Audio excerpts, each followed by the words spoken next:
नमस्कार, मी श्रुतिका तुमच्या सर्वांचं मनापासून स्वागत करते माझ्या YouTube चॅनलवर। सो आज फूड व्लॉग नाहीये, ट्रॅव्हल व्लॉग नाही आहे। आज मी तुमच्याशी एक सिरियस विषयावरती बोलायला आले आहे। मला ट्रॅव्हलिंगची फार आवड आहे आणि मी माझ्या फ्रेंड्स सोबत, माझ्या फॅमिली सोबत बरेच प्लेस मी एक्सप्लोर केलेले आहेत।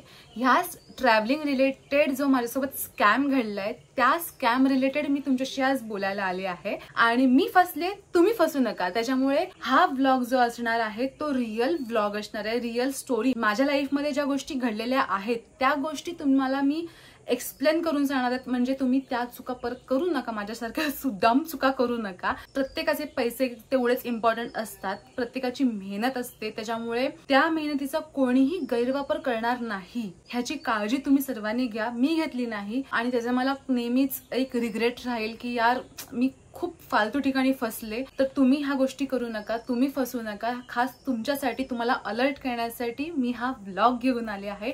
हा व्लॉग शेवटपर्यंत बघत राहा, कुठच्याही प्रकारचा वेळ न घालवता आपण आपल्या जाऊया स्ट्रेट स्टोरी टाइम कडे। सो मागच्या वर्षीची गोष्ट आहे आणि असं नाही की मी व्हिडिओ करण्याच्या अगोदर त्या लोकांना कुठच्या प्रकारची मी संधी दिली नाही, असं पण काही नाहीये। मी प्रॉपर सगळ्यांना संधी दिलेली आहे की मी हा व्लॉग करेन जर तुम्ही मला व्यवस्थित तुम्ही गाईड केलं नाहीत किंवा तुम्ही माझे पैसे परत केले नाहीत, तुम्ही माझं जे नुकसान झालेलं आहे ते मला भरून दिलं नाही, तर मी हा व्लॉग करेन। हे मी सरळ साध्या प्रकारे मी त्यांना व्हॉट्सअप थ्रू सांगितलेलं आहे, ईमेल थ्रू सांगितलेलं आहे। पहिल्यांदा सांगते, कंपनीचं नाव आहे फ्लाइंग हाय पॅराडाइज। जर कोणी तुम्ही माझे हा व्लॉग बघत असाल आणि जर तुम्ही ह्या स्कॅम मध्ये फसला असाल, तुम्ही नक्की रिग्रेट करत असाल, तर हा व्हिडिओ जास्तीत जास्त लोकांपर्यंत शेअर करा। कंपनीचं नाव आहे फ्लाइंग हाय पॅराडाइज। सो ही कंपनी खूप फेक आहे, मी तुम्हाला सांगते। त्या कंपनीवरती बिलकुल विश्वास ठेवू नका। अशा नावाच्या कुठच्याही कंपनीने तुम्हाला अप्रोच केलं ना की flying High paradise travel company, तर प्लीज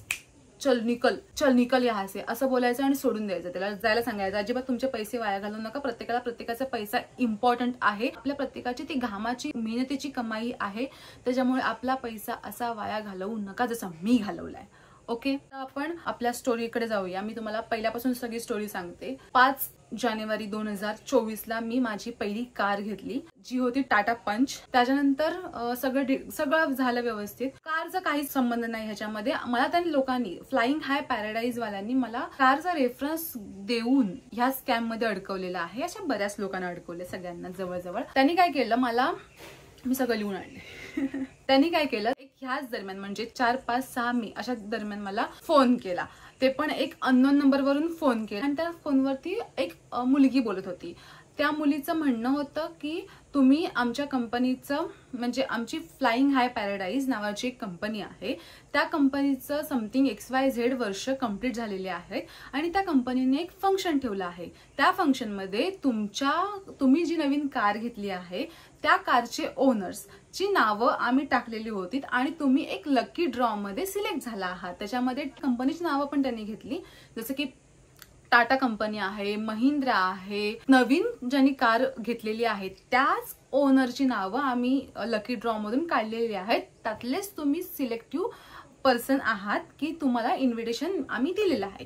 स्टार्टिंगला मला हे सगळं खोटं वाटलं आणि ते खोटं जे की होतं, मला तसं वाटलं, म्हणून मी म्हटलं की मला ह्याच्यामध्ये इंटरेस्ट नाहीये। स्टील त्यांनी कॉलवर कॉल असं त्यांनी 4 ते 5 वेळेला मला कॉल केला आणि मला आठवते एक 8-9 तारखेला त्यांनी मला फोन केला आणि मी कॅम्प मध्ये होते। मी फोन उचलला आणि त्यांना म्हटलं ओके ठीक आहे, आणि माझ्या मम्मी पप्पांशी बोलते। मम्मी पप्पा म्हटले चला आपण फिरून पण येऊ आणि बघूया काय आहे ते, कारण त्याच्यामध्ये काय काय होतं की ते आम्हाला लालच दाखवण्यासाठी काय म्हटले की तुम्ही या, बसा, 45 मिनिट्स एक प्रेझेंटेशन असेल आणि तुम्हाला 4 गिफ्ट्स मिळतील।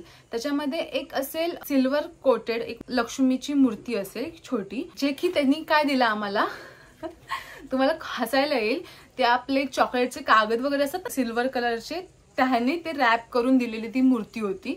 म्हणजे लिटरली त्यांनी इतकं पकवलंय आम्हाला, त्याचं काहीच लिमिट नाही, एवढं पकवलं त्यांनी आम्हाला। आणि आम्ही भोळे खरं बोलतायत म्हणून आम्ही विश्वास पण ठेवला त्यांच्यावरती। दुसरं त्यांनी आम्हाला दिलं हे, जे की आहे Flying High Paradise private limited ₹2500 shopping gift voucher. त्यांनी आम्हाला हे सेकंड गिफ्ट म्हणून दिलं। सेकंड आम्हाला गिफ्ट होतं कपल मूवी तिकीट सिनेमाची। थर्ड आम्हाला गिफ्ट होतं 3 nights 4 days stay in Shimla, Manali, Goa, Mussoorie, Jim Corbett, Nainital. त्यांची अशी ही तिकीट होते आणि हे असे 3 गिफ्ट वाउचर्स होते आणि त्याच्यामुळे आम्ही म्हटलं ठीक आहे, जर काही नाहीच तर मग आपण हे घेऊन येऊ. हे जे त्यांनी मीटिंग ठेवली होती ती चिपळूणला तेज ग्रँड हॉटेल आहे, त्या हॉटेलला त्यांनी ठेवली होती. आता ते तेज ग्रँडलाच विचारावं लागेल की ती नक्की खरी माणसं होती ती खोटी माणसं होती, त्याच्या पुढे काही मी चौकशी केली नाही. ही जी मीटिंग होती ती 10 मे 2024ला चिपळूणला तेज ग्रँड हॉटेलला त्यांनी ठेवलेली होती. तो 10 मे दिवस आला आणि हा अशा ठिकाणी मी जाणार आहे म्हणून मी व्लॉग करायला लागले सकाळपासून. तो व्लॉग पण माझ्या चॅनलवरती ऑलरेडी आहे, जो की मी खाली मेन्शन करेन, तुम्ही तो व्लॉग बघू शकता. मी तिकडे गेले चिपळूणला तेज ग्रँड हॉटेलमध्ये आणि फर्स्ट फ्लोअरला ती मीटिंग होती. तिकडे गेल्यानंतर मी म्हटलं की माझं एक युट्यूब चॅनल आहे, मला व्लॉग करायचा आहे. आणि ते म्हटले नाही मॅडम तुम्हाला करता येणार नाही व्लॉग, आमची पॉलिसी आहे ती. म्हटलं ठीक आहे, काही ठिकाणी नाही चालत म्हणून मी बंद पण केला. नंतर मग मी येताना डिरेक्टली व्लॉग केला, तो जो की व्लॉग आहे. पण मध्ये जो काही घडला विषय तो मी तुम्हाला आता सांगणार आहे की नक्की काय घडलं. तिथे गेले, आम्हाला एक सुदर्शन मोरे नावाचा एक मुलगा भेटला, जो की मराठी मुलगा होता. मी पण मराठी आहे, फॅमिली मधून बिलॉंग करते.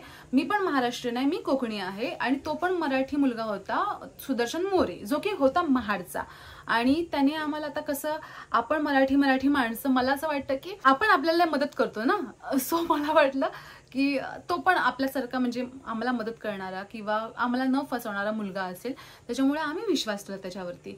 तो पण आम्हाला सांगायला लागला की मॅडम काय झालं प्रॉब्लेम तर मी आहे, तुम्ही माझ्याशी कधी पण कॉन्टॅक्ट करा, काही प्रॉब्लेम होणार नाही, काही वाटलंच तर मला कॉल करा, मी तुमच्यासाठी सदैव उभा आहे अँड ऑल असं बुलशिट त्याने काय ना काहीतरी तो आम्हाला सांगायला लागला. मी विश्वास ठेवला, कारण आपण जसे असतो आपल्याला सगळं जग तसंच दिसतं. कोण छक्के पंजे खेळतंय हे आपल्याला कळत नाही. सेम तसंच माझ्या बाबतीत झालं की मलाही कळलं नाही की ती माणसं इतकं खोटं बिहेव करतील. कारण एक हॉटेल बुक करणं, त्या हॉटेलमध्ये मीटिंग ठेवणं, एवढा स्टाफ तयार करणं, एवढ्या लोकांना बोलवणं आणि एवढी लोक तिथे जमलेली आहेत आणि तो सगळा माहोल क्रिएट करणं, ह्या सगळ्या गोष्टी इम्पॉसिबल आहेत. जर एवढं खोटं करत असतील तर हे इमॅजिनच करू शकत नाही. एवढा माणूस खोटं वागण्यासाठी एवढा सगळा अँबियन्स असा एक तयार करेल, हे इमॅजिन न होणार आहे, राईट? तसंच झालं ते. मग आम्ही तिथे गेलो, सुदर्शन मोरे नावाचा मुलगा भेटला, त्याने आम्हाला एक अनुज नावाच्या मुलाशी आमची ओळख करून दिली, जो की होता हिंदी माणूस. आणि मी त्याला नाव पण विचारलं, तुझं पूर्ण नाव काय, आपका पुरा नाम क्या है? तो मला म्हटला अनुज. आणि तो जोक वगैरे मारायला लागला आमच्याशी. म्हटलं ठीक आहे, हा एकदम फ्री होण्याचा प्रयत्न करतो, इट्स ओके. नंतर मी त्याला विचारलं आप कहाँ से हो, तर मला म्हणतो मैं भारत से हो, मैं इंडिया से हो. त्याने आम्हाला शेवटपर्यंत तो कुठून आहे हे सांगितलंच नाही आणि तो इतक्या जोक मध्ये बोलत होता की आम्ही पण ते विसरून गेलो की ह्याच्याकडून खरं कुठून आहे विचारायला पाहिजे. ही आमची चूक झाली म्हणायचं. आणि नंतर मग तो अनुज आम्हाला सगळं सांगायला लागला की ही स्कीम कशी आहे, काय आहे. त्यासाठी मी फाईल घेऊन आले. ही file flying high paradise, like seriously ही खरी फाईल वाटते की नाही मला सांगा. सगळे डॉक्युमेंट्स वगैरे सगळे खरे वाटतात लिटरली. त्यांनी जे हे की आम्हाला असं एक कार्ड दिलंय, लिटरली हे खरं कार्ड वाटतंय की ह्याच्यावरती नंबर आहे, हा कोड हा आमचा आहे पूर्ण 3 वर्षांसाठी. तुम्हाला ह्याच्यामध्ये लिहिलेलं आहे काय, तुम्हाला हे सगळं सांगते बघा. ह्याच्यामध्ये जीएसटी नंबर आहे ऑलरेडी की बाबा कंपनी तुमची खरोखर आहे, खोटी आहे की खरी आहे, यासाठी जीएसटी नंबर आहे. 37FF Pratapnagar, Mayur Vihar phase 1, Delhi, pincode 110091, email ID www.flyinghighparadise.in, info@flyinghighparadise.com, GST number सगळं मेन्शन केले. प्लस मी जे पेमेंट केलं ती ही पेमेंटची रिसिप्ट आहे. नंतर त्यांच्यामध्ये आमचं अग्रीमेंट झालं, त्या अग्रीमेंट रिलेटेड हे जे डॉक्युमेंट्स आहेत तुम्हाला मी मेन्शन करते. त्याच्यामध्ये सगळं लिहिलेलं आहे की जो अनुज आहे डेझिग्नेशन आहे एक्झिक्युटिव्ह, कोणी कोणाला काय दिलं. 10 मेला आमचा हा करार झाला. त्याच्यानंतर मागे पूर्ण लिहिलेलं आहे इथे की कोणा थ्रू झाला, तर सुदर्शन मोरे हा सेल्स मॅनेजर आहे, त्याच्या थ्रू झाला. पहिले मी किती पैसे भरले, मी 25,000 रुपये भरलेत, नॉट अ जोक. माझ्याकडे 25,000 रुपये होते, मी 25,000 रुपये भरून टाकलेत लिटरली. त्याच्यामध्ये पुढच्या पेजवर सगळं मेन्शन केलेलं होतं की त्याच्यामध्ये काय काय आहे. त्याच्यामध्ये खूप काय काय लिहिलेलं होतं. मेंबरशिप आम्हाला मिळणार आहे, तर त्या मेंबरशिपमध्ये काय काय असणार, तर 21 डेज तुम्हाला ऑल इंडिया ट्रिप मिळणार आहे. त्याच्यामध्ये 2 अडल्ट्स अँड 2 चिल्ड्रन्स किंवा 3 अडल्ट. आणि आम्ही 4 जण आहोत ना, त्याच्यामुळे आम्ही जर चौथ्याला घ्यायचं असेल, माझी बहीण, मी, माझे मम्मी पप्पा, जर 4 जण मिळून जायचं असेल तर तुम्हाला एका लास्ट म्हणजे 4थ्या मेंबरची फी भरावी लागेल, जी की पर नाईट असेल 1666. सो ओके ना. सगळा 21 दिवसांचा जो काही प्रोग्राम असेल तो असेल एकूण 62,500. एक मिनिट मी कन्फर्म करते, जो की असेल 62,500 रुपये असेल असं इथे लिहिलेलं आहे. 21 दिवसांची ट्रिप कुठेही घेऊ शकता. नैनितालला घेऊ शकता, उज्जैनला घेऊ शकता, काश्मीर, केरला, बंगाल, कुठेही तुम्हाला कुठेही जायचं असेल तुम्ही तिथे ट्रिप घेऊ शकता. तुम्हाला 3 वर्षांमध्ये तुम्ही हे 21 दिवस कंप्लीट करायचे. 3 वर्षानंतर हे होणार नाही की काहीतरी 15 वर्षांचं परत काहीतरी होतं, असं काय काय होतं त्यांचं. आणि आता मी हळूहळू विसरायला लागले लिटरली. त्याच्यामध्ये त्यांनी खूप साऱ्या गोष्टी केलेल्या होत्या की तुम्हाला स्विमिंग दोघांपैकी एकाला शिकवलं जाईल, 6 महिन्यांसाठी स्विमिंग शिकवलं जाईल. त्याच्यामध्ये 3 महिन्यांसाठी दोघांनी शिकावं किंवा एकाने 6 महिन्यांसाठी स्विमिंग शिकावं असं होतं. म्हणजे त्यांनी खूप प्लॅन केलेले होते. त्याच्यामध्ये असं पण होतं की तुम्हाला 4 स्टार किंवा 5 स्टार हॉटेल्स मिळतील, म्हणजे ग्रँड हयात अशा टाईपचे हॉटेल्स तुम्हाला राहायला मिळतील. मी त्यांना हे पण विचारलं कसं तुम्हाला शक्य आहे ह्या सगळ्या गोष्टी 62,500 मध्ये, कारण त्या हॉटेल्सची किंमत तर फार असते 1 नाईट साठी 5 स्टार हॉटेल्सची. मग तुम्हाला हे कसं परवडतं हे मी त्यांना सरळ विचारलं. मला त्यांनी सांगितलं की सी मॅडम, एकदम असा प्रॉपर पेज घेतला, त्या पेजवरती त्यांनी लिहून काढलं आणि त्यांनी लिटरली मला सांगितलं की सी मॅडम, सपोज आता ग्रँड हयात हॉटेल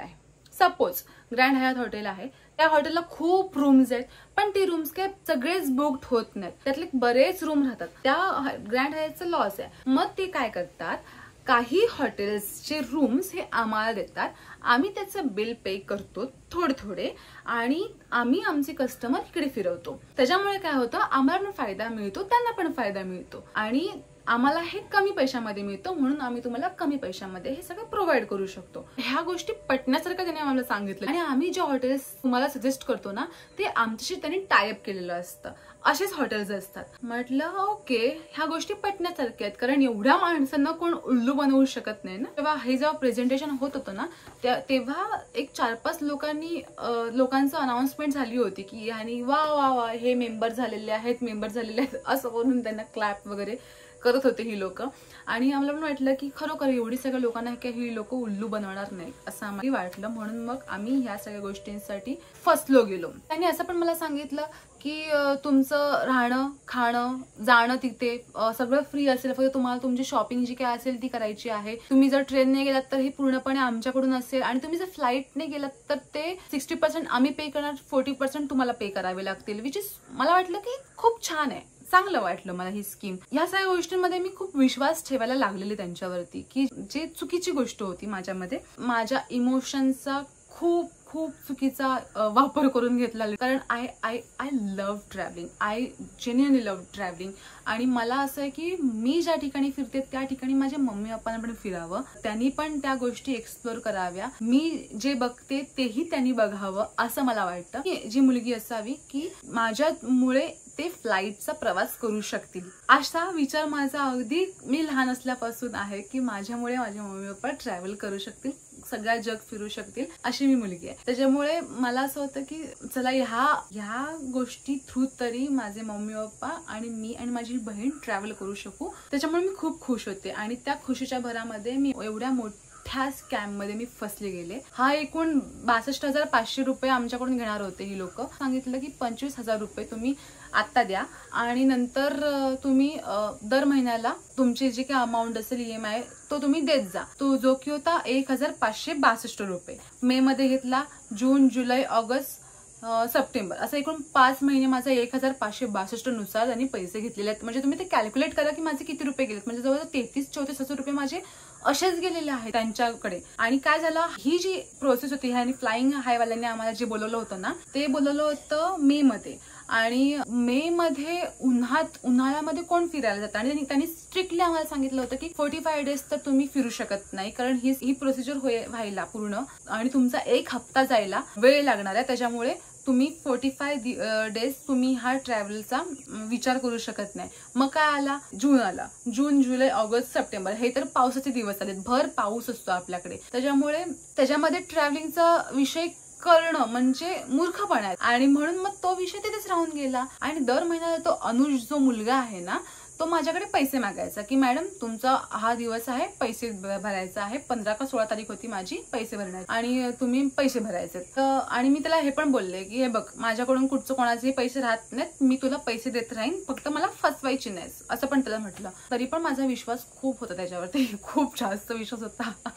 मग नंतर असाच गेला मे, जून, जुलै, ऑगस्ट, सप्टेंबर महिना उजाडला. आता सप्टेंबर महिन्यामध्ये पाऊस कमी, मग मी त्यांना बुकिंग करायला लागले. मग बुकिंगची प्रोसिजर विचारायला लागले. इथून खऱ्या गोष्टी मला रिअलाइज व्हायला लागल्या की माझा पैसा फुकटचा मी त्यांच्यामध्ये घालवते. लिटरली कुठचाही विचार न करता मी फुकटचे पैसे घालवते हे मला तेव्हा कळायला लागलं. तरी पण माझी मम्मी म्हणते मला की दीदी तू ते ट्रिप सोड, पण अगोदर हे जे वाउचर्स आहेत ना त्याचा तरी उपयोग करून घे, बघ ते तरी होतात का ते. मी ते पण नाही ऐकले. नंतर मग सप्टेंबर महिना उजाडला. मग मी म्हटलं त्यांना की मला जायचं आहे उज्जैनला, मला महाकालेश्वर आणि ओंकारेश्वर हे ज्योतिर्लिंग करायचे होते. तर मी सगळ्या गोष्टी त्यांना विचारलं. मी त्या अनुजला म्हटलं मी कसं कॉन्टॅक्ट करू, तर त्याने मला एक ईमेल आयडी दिली. मी त्या ईमेल आयडी थ्रू मेसेज पण टाकला. मी इथून मला स्क्रीनशॉट शेअर करेन सगळ्या गोष्टींचे. मी त्यांना ईमेल आयडी थ्रू मेसेज टाकला की मला ओंकारेश्वर आणि महाकालेश्वर असे 2 ज्योतिर्लिंग करायचे आहेत आणि त्याला काही जास्त दिवस लागत नाही, 2 ते 3 दिवसामध्ये हे ज्योतिर्लिंग होऊन जातात आणि हे मला करायचे आहेत. तर म्हटले मला की मॅडम तुम्हाला जर अशा ज्योतिर्लिंग करायचे असतील तर तुम्ही 3 महिने बुकिंग फुल आहे ट्रेनचं, तर आता होणार नाही, 3 महिन्यासाठी वेट करावं लागेल. म्हटलं नाही, 3 महिन्यांसाठी वेट करायचं म्हणजे सप्टेंबर, ऑक्टोबर, नोव्हेंबर म्हणजे यांना 1562 रुपये देऊन टाकायचे असेल. म्हटलं अजिबात नाही, माझी एक ट्रिप झाल्याशिवाय मी यांना पुढचे पैसे देणार नाही, हे माझं फिक्स होतं. त्याच्यानंतर सप्टेंबरमध्ये मग मी त्यांना म्हटलं ठीक आहे, मग तुम्ही फ्लाईटचे तिकीट्स बुक करा. तुम्ही मला म्हटलेलं होतं 60% तुम्ही पे करा, 40% मी पे करेन. 12,000 रुपये जायचे पे करायचे, 13,000 रुपये यायचे पे करायचे, असं काहीतरी त्यांनी मला कॅल्क्युलेशन दिलं. आणि जे की मी बघितलं, ऑनलाईन चेक केलं तिकीट फ्लाईटचे, तर ते मी कॅल्क्युलेट केल्याप्रमाणे बरोबर होतं. पण त्यांनी मला जी आयटनरी दिली ना की महाकालेश्वर ओंकारेश्वर मी म्हटलं, पण त्यांनी मला आयटनरी देताना फक्त आणि फक्त महाकालेश्वरच दिलं. आणि जे की आपण स्वतः जाऊन जेव्हा ट्रिप प्लॅन करू त्यावेळेला आपण जे जे ठिकाणं घेऊ ते ठिकाणच त्यांनी मेन्शन केली नव्हती. त्याच्यामुळे माझं असं झालं की यार ह्यामध्ये खूप सारे ठिकाण मिसिंग आहेत आणि मी जर जाणार आहे तिकडे उज्जैनला तर एकदाच जाऊन येणार आहे ना, सतत कुठे कोण जाते. त्याच्यामुळे म्हटलं की गेलो तर सगळ्याच ठिकाणं बघायचे, जे काय आहे ना, मला ओंकारेश्वर पण बुक करून द्या आणि महाकालेश्वर पण बुक करून द्या. तरी त्या माणसाने फक्त महाकालेश्वरचं आयटनरी दिली. म्हटलं त्यांना मी परत फोन करून सांगितलं की मला ओंकारेश्वर पण पाहिजे. 2 ते 3 वेळेला सांगितल्यानंतर त्यांना कळलं की ओके हिला ओंकारेश्वर पण पाहिजे, म्हणून मग त्यांनी महाकालेश्वर आणि ओंकारेश्वर अशी 2 ठिकाणाची आयटनरी मला दिली. एक मला असं चॉकलेट देतात ना की घे आणि गप्प बस, अशा प्रकारे त्यांनी मला दिलं. आणि जेव्हा मी त्यांना फोन करायला लागले, सतत फोन उचलायचेच नाहीत. कधी फोन उचलले तर थोड्या वेळ फक्त असं होला हो करायचे, नंतर ठेवून द्यायचे. नंतर असे खूपदा झालं की त्यांनी फोन उचलायचे बघ बंद केले, लिटरली बंद केले. खूप दिवसांना म्हणजे 1-2 दिवस त्यांनी व्यवस्थित फोन उचलला, 3-4 दिवसानंतर कमी केला फोन उचलायचा. मी नंतर त्यांना बडबडले सुद्धा की तुम्ही असं का वागता, तुम्ही फोन का उचलत नाही, आम्ही तुमचे कस्टमर आहोत, तुमचे मेंबर्स आहोत, आम्ही प्रॉपर पैसे पे केलेले आहेत, तुम्हाला फोन उचलणं हे गरजेचं आहे, हे त्यांना प्रॉपर सांगितलं. त्यानंतर सुद्धा त्यांनी फोन उचलायचे म्हणजे त्यांनी फोन उचलायचे बंद केले. कोणतरी अभिषेक नावाचा वगैरे कोणतरी मुलगा होता तिथे, जे की त्यांनी बंद केले. आणि आता मी परत फोन करते तर फोन म्हणजे तो नंबरच, सर्व्हिसच बंद आहे त्या फोनची. म्हणजे इतकं त्यांनी फेक वागलेत, ते इतके फेक वागलेत माझ्याशी. ईमेल थ्रू काही उत्तर नाही, फोन थ्रू काही उत्तर नाही. अनुजला मेसेज केला, अनुज म्हणतो मॅम एक कैलाश तिवारी माणूस आहे, त्याला मी तुमच्या गोष्टी सांगितलेल्या आहेत, तो तुमच्याशी कॉन्टॅक्ट करेल. तर त्या कैलाश तिवारीचा पण काय पत्ता नाही आणि तो कैलाश तिवारी पण माझ्याशी काही बोलायला आला नाही. त्या सुदर्शन मोरेला तर मी फोनवर फोन मेसेजवर मेसेज करतो, त्या माकडाने माझा एक पण फोन उचलला नाही, मेसेजला माझे रिप्लाय दिला नाही. इव्हन तो माझी व्हॉट्सअप स्टेटस बघतो, स्टील मला त्यांनी रिप्लाय दिला नाही. म्हणजे काय हिंमत असेल त्या माणसाची. त्या अनुजने तर माझा नंबर डिलीट करून टाकलाय, मला वाटतं ब्लॉक पण केलं असेल त्याने, कारण मला त्याचं पहिल्यांदा डीपी दिसायचा आणि नशीब मी त्याचा डीपीचा फोटो काढून घेतला होता, म्हणून मला तो आता अजून फोटो आहे जो की मी टाकू शकते. आणि हा सुदर्शन मोरेचा फोटो वगैरे इंस्टाग्रामला वगैरे मी घेतलेला आहे अगोदरच, आणि जेव्हा व्हिडिओ करेन त्यावेळेला मी टाकणार होते, हे तर कन्फर्म होतं माझं. त्यांनी मला फसवलंय, त्यांची कशाला मी दया करू. पैसे द्यावे म्हणजे परत मी आता लगेच व्हिडिओ डिलीट करून टाकेन. आता तुम्ही सगळेजण म्हणाल की तुम्ही चौकशी केली नाहीत का, ह्या सगळ्या मोठा व्यवहार करायचा होता तुम्हाला, 25,000 रुपये सारखी मोठी रक्कम तुम्हाला जर पे करायची होती तर तुम्ही चौकशी केली नाहीत का? येस, मी चौकशी केली. मी गुगलला जाऊन सर्च केलं फ्लाइंग हाय पॅराडाईज नावाची कंपनी खरोखर आहे का. तर त्यांनी फेक का होईना पण एक अकाउंट तयार केलं होतं आणि त्यावर रिव्ह्यूज पण होते, त्यावर फोटोज पण होते. लोक दुबईला वगैरे जाऊन पण आलेले होते, असे फोटोज पण त्यांनी टाकलेले होते आणि 5 स्टार्स दिलेले होते, असे रिव्ह्यू केलेले होते लोकांनी. ते जे की ते लोकांनी नक्कीच केले नसतील, हे ह्यांच्याच लोकांनी केले असणार आहेत, हे पण तेवढंच सत्य आहे. आणि नंतर मग मी जेव्हा 3-4 महिन्यांनी हे सगळं चेक केलं ना, म्हणजे सप्टेंबर महिन्यामध्ये वगैरे चेक केलं ना, त्यावेळेला खऱ्या लोकांनी रिव्ह्यू दिलेलं होतं की मी 25,000 रुपये दिलेले होते पण ही लोक व्यवस्थित रिस्पॉन्स देत नाहीयेत, मेसेजला रिप्लाय देत नाहीयेत, कॉल उचलत नाहीयेत, ईमेल थ्रू पण काही रिस्पॉन्स या लोकांचा व्यवस्थित. हे सगळे त्यांचे नंतर रिव्ह्यूज होते जे की रिअल होते. अगोदर फेक असणार ऑब्व्हियसली आणि नंतर मग जे होते ते रिअल होते. आणि ह्या सगळ्या गोष्टींमध्ये माझे तर पैसे गेलेलेच होते. आणि अशा खूप साऱ्या फॅमिलीज आहेत, तिथे पण होत्या, चिपळूणला तेज ग्रँड हॉटेलला पण होत्या फॅमिलीज की त्यांनी ह्याच्यामध्ये इन्व्हेस्टमेंट केलेली होती. माझं जेव्हा प्रेझेंटेशन ते चालू होतं ना, अनुष सोबत आम्ही बोलत होतो ना, त्याच वेळेला जवळजवळ 5 ते 6 लोक हे पैसे भरून मोकळे झालेले होते. त्याच्यामुळे मला माहित आहे की माझ्या म्हणजे अशी खूप सारे लोक आहेत की त्यांनी 25,000 रुपये भरलेले आहेत ह्या लोकांच्या स्कॅम मध्ये. पैसे काय झाडाला उगत नाहीत. 25,000 ही काही छोटी अमाऊंट नाहीये. त्याच्यामध्ये आपण काय काय गोष्टी करू शकतो. 25,000 नुसते दिलेत मी हे असे डिरेक्टली. 1562 रुपये 5 महिने भरते ते वेगळेच, म्हणजे जवळजवळ एक 32-33 रुपये मी असेच दिलेले आहेत. तर 32-33 अमाऊंट काही छोटी अमाऊंट नाहीये. सो मी टेन्शनला होते. त्या टेन्शनच्या भरामध्ये त्या ज्या फ्लाइंग हाय पॅराडाईज वाल्यांनी मला ईमेल केला होता ना की तुम्ही आयटनरी दिली होती ना की तुम्ही हे 3 हॉटेल्स पैकी 1 हॉटेल्स बुक करा. तर 3 हॉटेल्सची नावं घेऊन त्या हॉटेल्सला मी फोन केला आणि त्या हॉटेल्सना विचारलं की फ्लाइंग हाय पॅराडाईज नावाच्या कुठल्याही कंपनीचं तुमच्याशी टायअप केलेलं आहे का. हे म्हटले नो मॅडम, नो. मी म्हटलं यार काय चाललंय, म्हणजे एवढं खोटेपणा. तेव्हा ते आम्हाला एक्सप्लेन करत होते ना की मॅडम तुम्हाला ह्या ठिकाणी फिरायला मिळेल, त्या ठिकाणी फिरायला मिळेल. जेव्हा मी अनुजकडून नैनितालची आयटनरी घेतली, मसुरीची आयटनरी घेतली, त्यावेळेला त्यांनी लिटरली व्यवस्थित PDF टाईप मला टाकलं, म्हणजे कोणाला खोटं वाटणारच नाही की हा माणूस खोटं बोलतोय. आणि अशा प्रकारे मी फसले ह्या स्कॅम मध्ये. मग माझं म्हणणं होतं की जर मी फसले तर माझ्यासारखे तुम्ही पण असाल की कोणावरती विश्वास ठेवाल, तुम्ही फसू नका ह्या स्कॅम मध्ये. ह्यासाठी मी हा व्लॉग घेऊन आले. सो जर तुम्हाला ही माझी स्टोरी आवडली असेल आणि मी जर तुम्हाला असं वाटत असेल की ही जर तुमच्यासाठी किंवा तुमच्या फॅमिलीसाठी किंवा ज्यांना ट्रॅव्हलिंगची आवड आहे आणि इमोशनल होऊन या गोष्टींमध्ये जर ते फसू शकतात, जी माणसं, जे रिलेटिव्स, असं तुम्हाला वाटत असेल तर त्या रिलेटिव्सना हा ब्लॉग नक्की शेअर करा. अशा स्कॅमर्सना अजिबात बळी पडू नका. अशा लोकांपासून सावध राहा आणि ह्या लोकांना अजिबात थारा देऊ नका, मी तुम्हाला सांगते. म्हणून मी हा तुमच्यासाठी ब्लॉग घेऊन आले. जर तुम्हाला खरंच युजफुल वाटला असेल ब्लॉग तर नक्की शेअर करा. तुमच्या फॅमिली, फ्रेंड, रिलेटिव्स ज्यांना शक्य असेल त्यांना शेअर करा. मी फसले, तुम्ही फसू नका. सो येस, हा होता माझा ब्लॉग स्टोरी टाइम. जर तुम्हाला माझा ब्लॉग आवडला असेल तर माझ्या ब्लॉगला लाईक करा, कमेंट करा, शेअर करा. तुमच्या ह्याबद्दल तुम्ही जर फसला असेल तुमचे एक्सपिरियन्स मला सांगा. आणि येस, माझ्या चॅनलला सबस्क्राईब करायला विसरू नका. परत आपण पुन्हा भेटू नवीन ब्लॉग घेऊन. तोपर्यंत बाय गाईज.